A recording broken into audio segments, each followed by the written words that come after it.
Hello students, हमने joint venture chapter start किया है। इसका थ्योरेटिकल पार्ट हम कर चुके हैं। आज हम स्टार्ट करने जा रहे हैं प्रैक्टिकल पार्ट। तो चलिए स्टार्ट करते हैं न्यूमेरिकल ऑफ जॉइंट वेंचर।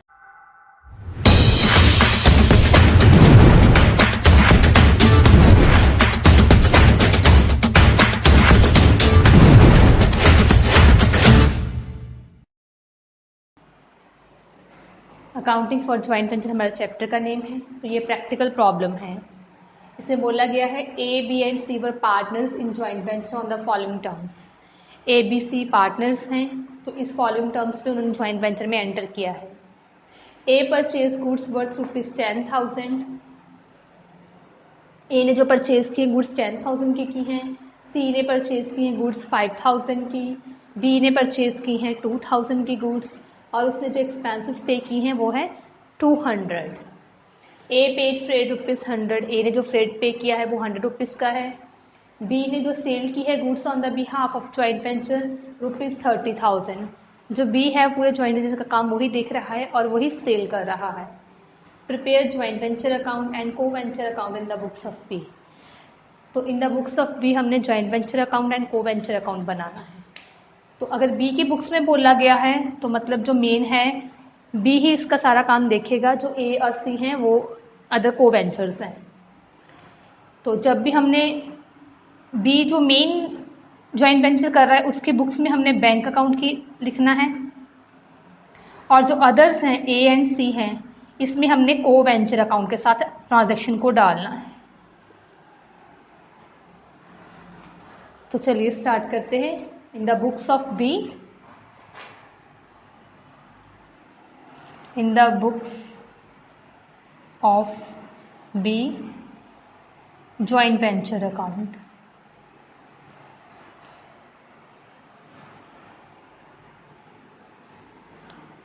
तो ऐसे हमने फॉर्मेट ड्रॉ कर लेना है इसका।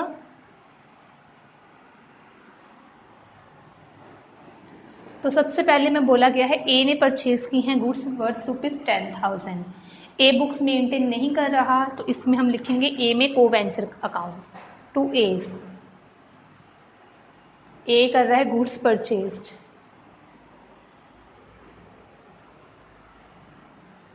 ए ने गुड्स परचेज की हैं ₹10,000 की, तो यहाँ लिखेंगे ₹10,000। उसके बाद हमने सेकेंड ट्रांजेक्शन देखनी है। उसमें सी परचेज गुड वर्थ ₹5,000। तो सी ने परचेज की, अगेन लिखेंगे टू सी गुड्स परचेज्ड ₹5,000। इसके बाद बी ने परचेज की हैं गुड्स वर्थ 2,000 एंड एक्सपेंसेस पे किए हैं 200। बी जो बुक्स को मेंटेन कर रहा है तो हम बैंक अकाउंट के साथ हम एंट्री को डालेंगे, तो लिखेंगे to bank account goods purchased. इसकी अमाउंट है 2,000। उसके बाद जो बी ने एक्सपेंसेस पे किए हैं हम लिखेंगे टू बैंक अकाउंट। ये बोला है पेड एक्सपेंसेस, तो एक्सपेंसेस अकाउंट।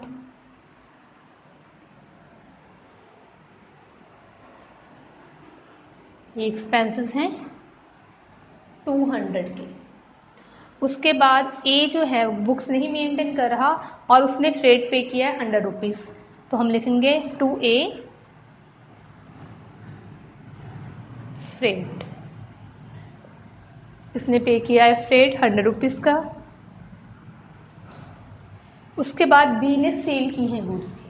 जो आपका परचेज होता है वो टू की साइड पे जाती हैं और जो सेल की ट्रांजैक्शन है वो बाय में जाएंगी। तो अगेन सेल बी कर रहा है, बी ही खुद बुक्स को मेंटेन कर रहा है, तो हम लिखेंगे by bank account goods sold ₹30,000।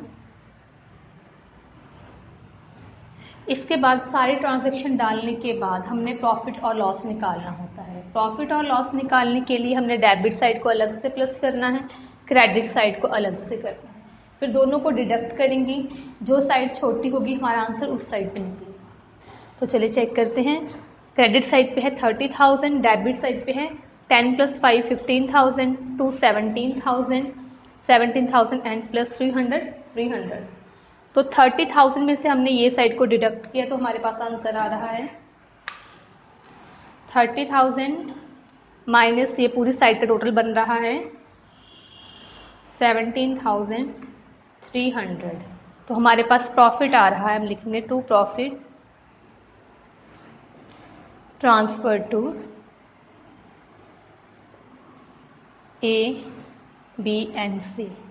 ये आ रहा है 12,700।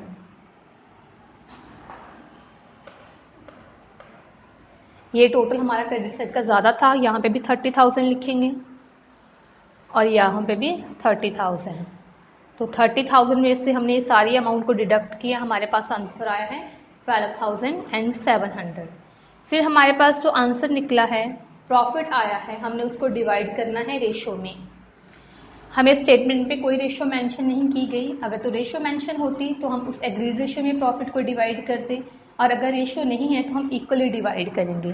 12,700 को हम डिवाइड करेंगे 3 के साथ, तो एक पार्टनर को मिल रहा है 4,233।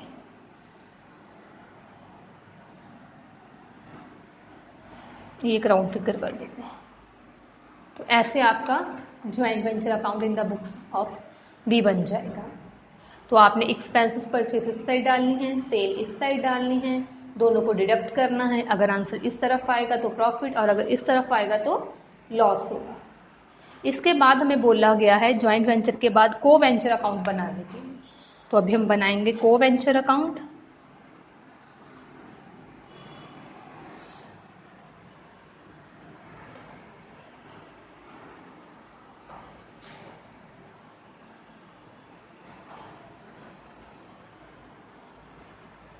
हमारे पास दो को वेंचर हैं ए एंड सी, तो यहाँ पे लिखेंगे ए सी,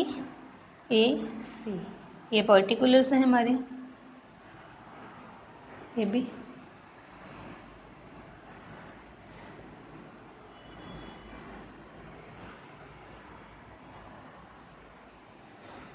तो हमने जब को वेंचर अकाउंट स्टार्ट करना है, जो 2 की आइटम्स होगी ए की, वो हम बाय में डालेंगे, बाय वाली 2 में डालेंगे। तो पहले हम ए का देख लेते हैं। ये है हमारे पास फर्स्ट को वेंचर 2A अकाउंट, तो हम लिखेंगे बाय ज्वाइंट वेंचर अकाउंट।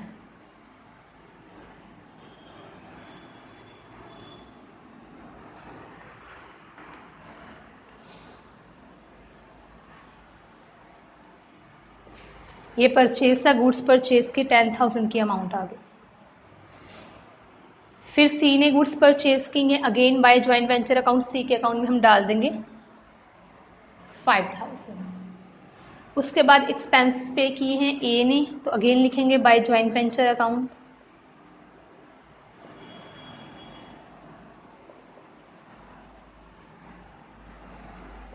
ये एक्सपेंसेस हैं हमारे पास ए के। फ्रेट जो पे किया है, फ्रेट लिखेंगे यहाँ पे, ये फ्रेट है 100।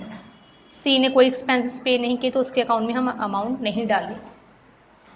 उसके बाद प्रॉफिट निकला है 2 प्रॉफिट, तो बाय में जाएगा, बाय ज्वाइंट वेंचर अकाउंट।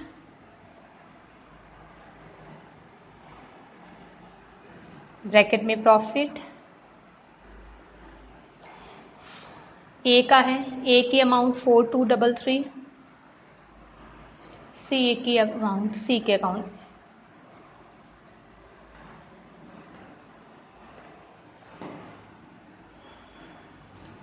तो को वेंचर अकाउंट बनाने के लिए जो ए और सी की होंगी, जो को वेंचर्स की अमाउंट 2 वाली होंगी वो बाय में डालेंगे, बाय वाली 2 में डालेंगे।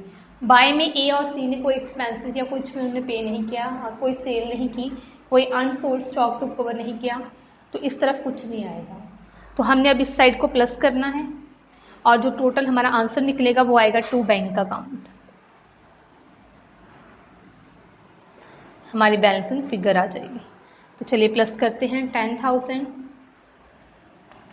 प्लस करेंगे 100, देन प्लस करेंगे 4,233, ये आ जाएगा 14,333। ये क्रेडिट साइड का टोटल है, यही आपका डेबिट साइड पे आएगा ऊपर डिडक्ट करने के लिए कुछ भी नहीं है, तो ये सारी की सारी अमाउंट आपकी बैलेंसिंग फिगर में आ जाएगी।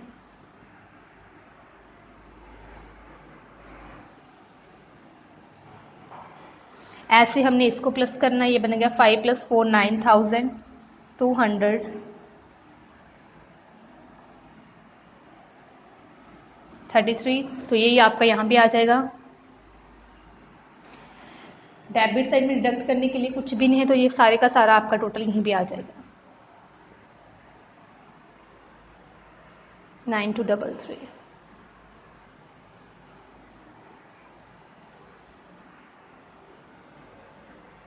ये है 4,333।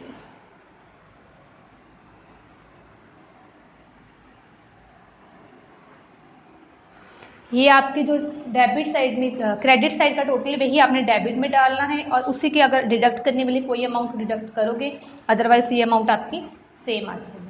तो ऐसे आपका ज्वाइंट वेंचर और को वेंचर अकाउंट आपका ज्वाइंट वेंचर में बनता है। यहाँ पे आपका ये टॉपिक खत्म हो रहा है न्यूमेरिकल पार्ट का। Thank you.